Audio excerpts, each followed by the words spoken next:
Sustain na laging may mga refill yung mga stock sa selling area at stock room para di mahirapan sa pagbibenta, lalong-lalo na yung mga fast-moving items.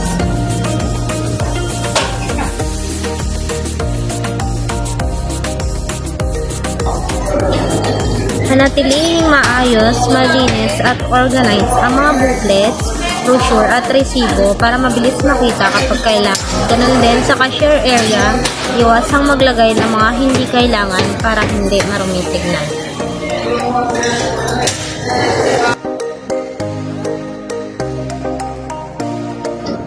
Bago matapos ang araw, siguraduhin naka-update ang whiteboards para mas mabilis malaman ang mga pending na uunahing gawin kinabukasan. Huwag kakalimutang lagyan ng mga pending labels ang mga tinanggap na orders para mabilis ma-identify kapag kukunin na.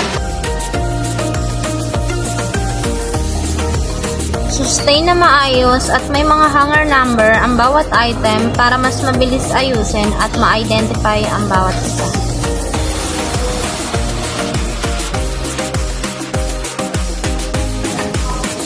Bago magsimula at matapos ang araw, dapat i-sustain natin na maayos at malinis ang store.